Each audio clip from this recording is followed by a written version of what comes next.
Good morning, friends. Today we are going to learn industrial stoichiometry. The code for the subject is 22315, and this subject belongs to second year diploma chemical engineering students.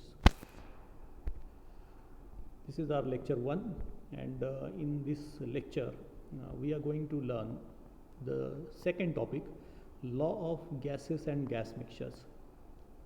In this particular topic, there are total 6 sub-points. Out of these 6, some of them will cover in this lecture. The first one is partial pressure, vapor pressure and pure component volume and their definition. Then ideal gas law, Dalton's law, Amagat's law, Boyle's law, Charles' law, and some numericals based on this. Then Van der Waals equation of state. Then relation between volume percent, mole percent and pressure percent for an ideal gas. Then we'll look after Raoult's law, Henry's law, their statements, and lastly we'll see average molecular weight, average density and numericals based on this. Now see, what do we mean by partial pressure, vapor pressure and the pure component volume? These are one of the properties of gases is that they mix with each other, and when they do so, they become a solution, a homogeneous mixture. Some of the properties of gas mixtures are easy to determine if we know the composition of the gases in the mixture. That means, suppose we have a gas mixture, we can easily find out the properties belongs to that particular gas mixture if we know the composition of the gases. In the gas mixture, each component in the gas phase can be treated separately. Each component of the mixture shares the same temperature and volume. Remember that the gases expand to fill the volume of their container. Gases in a mixture do that as well. However, each gas has its own pressure. The partial pressure of the gas, P, is the pressure that an individual gas in a mixture has. Partial pressure are expressed in torr, millimeters of mercury or atmospheres like any other gas mixture. However, we use the term pressure when talking about pure gases and the term partial pressure when we are talking about the individual gas component in that particular mixture. The vapor pressure of a liquid is the equilibrium pressure of a vapor above its liquid or solid, that is the pressure of the vapor resulting from evaporation of the liquid or solid above a sample of liquid or solid in a closed container. The vapor pressure of a liquid varies with its temperature. As the temperature of a liquid or solid increases, its vapor pressure also increases. Conversely, vapor pressure decreases as the temperature also decreases. The pressure exerted by the gas in equilibrium with a solid or liquid in a closed container at a given temperature is called the vapor pressure. And then the pure component volume. The pure component volume V refers to the volume that would be occupied by a species in a mixture if there were no other species present. That means, let me tell you the example of your class. Suppose 60 students are there in your class. That means each student represents its own pressure. And if we remove all the 59 students, only one student is present in your class, we can say that that particular student belongs to its own pure component pressure, pure component volume. So, in an ideal gas mixture, each component satisfies the ideal gas law provided the partial pressure or the pure component volume are used. All we know the PV is equal to an ideal gas law. In this way, the sum of the component pressures, partial pressures or volumes, pure component volumes, should sum to the total pressure or volume. That means P plus is equal to P, V plus, or we may say that V1 plus V2 plus V3 plus so on and equal to the total volume V. In that way, P1 is P1 plus P2 plus P3 in that way is equal to P in this way. Now see the ideal gas law. How to derive the ideal gas law? Any set of relationship between a single quantity such as volume and several other variables such as pressure, temperature and mole, number of moles, can be combined into a single expression that describes all the relationships simultaneously. The three individual expressions were derived previously. Boyle's law, V is inversely proportional to the pressure at constant mole and temperature. Again, Charles' law, V is directly proportional to the temperature at constant mole and constant pressure. Similarly, Avogadro's law, V is directly proportional to the mole at constant temperature and pressure. Combining these three expressions gives V is directly proportional to the NTP, and which shows that the volume of a gas is proportional to the number of moles and the temperature and inversely proportional to the pressure. And this expression can be written as V is equal to constant NTP, N by T. And finally, we'll get the PV is equal to nRT, and this equation is known as ideal gas law. Now, Dalton's law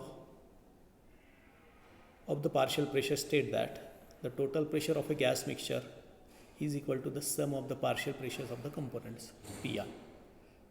Although this may seem to be trivial law, it reinforces the idea that gases behave independently of each other. Mathematical statement for the Dalton's law, P total is equal to P1 plus P2 plus P3, or summation of all gases. Then the Van der Waals equation. Van der Waals equation was derived by Johannes Dietrich van der Waals in the year 1873. The equation is basically a modified version of the ideal gas law, which states that gases consist of points masses that undergo perfectly elastic collisions. However, this law fails to explain the behavior of the real gases. Therefore, van der Waals equation was devised, and it helps us define the physical state of the real gas. More significantly, van der Waals equation takes into consideration the molecular size and molecular interaction forces, attractive and repulsive.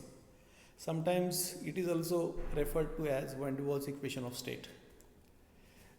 Ideal gas equation and van der Waals equation, ideal gas law is given by P is equal to nRT, and in the same way van der Waals equation is given by P plus A n square upon V square into V minus NB is equal to nRT. At constant temperature, a decrease in vapor pressure increases the volume, hence at low pressure the volume will be larger. So the correction factor in pressure term A n square V square is very small and negligible. Again, the volume of gas will be larger compared to the volume of the molecules N and B, hence the volume correction will also be small and negligible. And as the correction factor is negligible, pressure volume of the real gases will be equal to that of the ideal gases. Interestingly, all real gases behave like ideal gas at low pressure and high temperature. The equation gives more accurate result of all real gases only above critical temperature. This is the demerit of van der Waals equation. The results are acceptable below the critical temperature, and the equation completely fails in the transition phase of gas to the liquid below a critical temperature. This is the Raoult's law.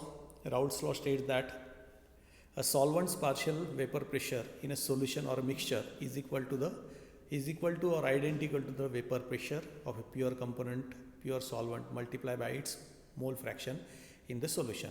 And mathematically, P is equal to XP, where P is the vapor pressure of a solution, X is the mole fraction of a solvent, and P0 is the vapor pressure of the pure solvent. We'll further understand the principle behind the law by looking at the example below. Consider a solution of volatile liquid A and B in a container. Because A and B both are volatile, they would be both particles of A and B in vapor phase. Hence, the vapor particle of both A and B exert partial pressure, which contributes to the total pressure above the solution. Again, the Henry's law. Henry's law is a gas law which states that at an amount of gas that is dissolved in a liquid is directly proportional to the partial pressure of that gas above the liquid when the temperature is kept constant. The constant of proportionality for this relationship is called the Henry's law of constant, and it is denoted by K. The mathematical formula is given below. P is directly proportional to the C, or P is equal to Kc, where P denotes the partial pressure of a gas in the atmosphere above the liquid, C denotes the concentration of the dissolved gas, K is the Henry's law constant of the gas. And this law was formulated in early 19th century by the English chemist Williams and Henry. It can be noted that the Henry's law constant can be expressed in two different ways. If the constant is defined in terms of solubility pressure, it is referred to as Henry's law solubility constant, denoted by H. On the other hand, if the proportionality constant is defined in terms of pressure divided by solubility, it is also called as Henry's law volatility constant and given by the K.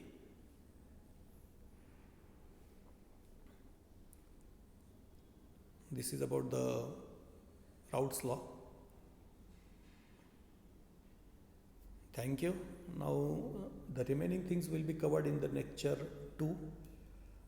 The questions regarding the first topic will be discussed either on ARP or sometimes on the mail.